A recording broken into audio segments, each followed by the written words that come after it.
everybody, I'm Ryan Hernandez and I'm one of the golf experts here at Curated. I have literally helped hundreds, if not thousands of people find the right golf equipment that works for them. And today I am testing the Wilson Dynapower drivers. So in the last video, we talked about the carbon driver, and now we're going to discuss the titanium driver. So they do have two models. Wilson does claim that these drivers can hang with the best in the business. Their adjustability, their distance, the fastness of the face, and their AI design are what kind of keeps them up in line with this. Now, first, it's important to know that I'm not sponsored by anyone. There are no brands that sponsor us, so these are all my own and honest opinions of clubs. And if you'd like to chat with me or another expert, please don't hesitate to do that. There's a link down in the bottom of this video that is my profile. You click on that link, you fill out a quiz, you'll come straight to me. We can chat about equipment and get you fit for what you're needing. So specs of the ones that I'm testing. Okay, I tested both drivers and both were identical as far as specs go. So what we did was we did the 9-degree head, which is kind of what I play now. I did the Ventus Blue non-Velocore 6X shaft and the stock lambkin grip that comes on the Wilson clubs as well. So that's the specs that we were doing. My first impressions of the club were extremely impressed with it. You know, the carbon is what's going to fit my game more, but I definitely see the market for the titanium. Titanium, higher launching, draw bias. I saw every bit of that draw bias while I was hitting it. Actually hit a few out of bounds left just because the draw bias is prominent in the driver, and that's not my typical shot shape. And so can definitely see the benefit of that there. Distance, launch, and doing what it's supposed to do. Very impressed with the Wilson driver.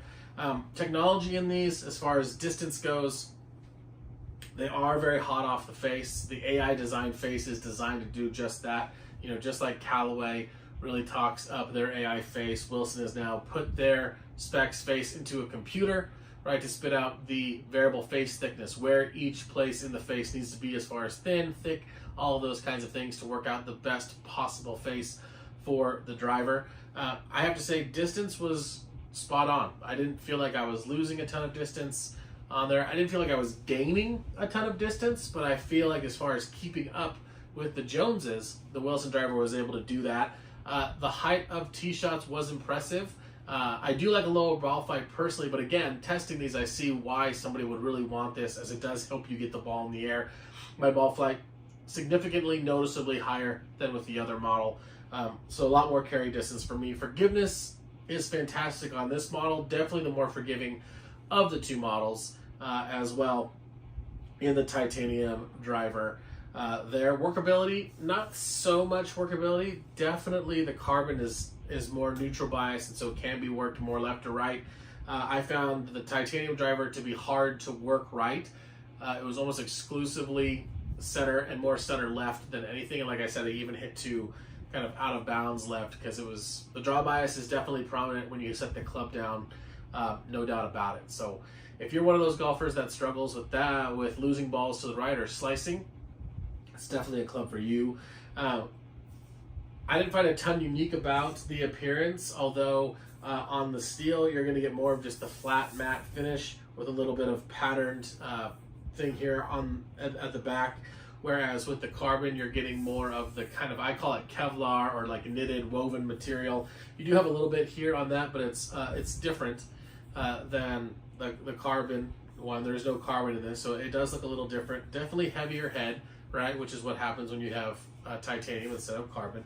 So definitely a different look to it. Looks very much like, the carbon looks very much like a Sim 2, whereas this one has a very similar design, just with a different material to it. So still very similar in design, just a little bit of more titanium than carbon there. I'm not sure there's a lot that's going to make a player shy away from it. Again, unless you just like a really gloss look, these are both going to be matte, but the look is pretty classic. The alignment look is very classic. Again, black driver, it's hard to really shy away from that. Sound and feel at impact. I really loved the sound and feel of the carbon driver. I wasn't as thrilled with the titanium one just because it had more of a louder, tinny sound to it, and that's not my favorite sound in the world to get with a driver. And so I think for my ear and just my feel, it would be harder to have the titanium in the bag regardless of what I did, just because I don't want to hear that sound in a driver. Some people, it doesn't matter, some people like it, so I get that different clubs work differently. The club is adjustable, the most adjustable driver that Wilson's ever produced, which is what I really like about it, and also the price, right? People, if it's going to compete with the drivers, I've heard mixed reviews. You know, it comes in at $4.99, which is cheaper than a lot of the other models out there. People say it's going to kind of make Wilson harder because then they got to really step on the gas as far as compatibility with other models or staying up to date. But I actually think it helps Wilson because people are drawn to price, right? Pricing things higher automatically makes it more valuable in the consumer's eyes when comparing other brands. So I actually think it gives them more of a voice in that market, because if you see a driver that's $349, you automatically think of it as a cheaper model. If you see a driver at $500, you think it's going to be something that can compete with the other models. So I think Wilson has that going for them, especially with how this driver delivers as far as just performance goes.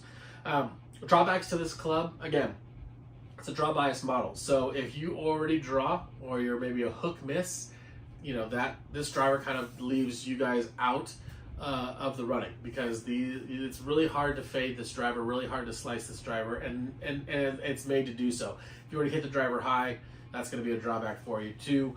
I would recommend this club to higher handicappers, people who need some forgiveness, people who really struggle with a slice or missing the ball to their opposite side.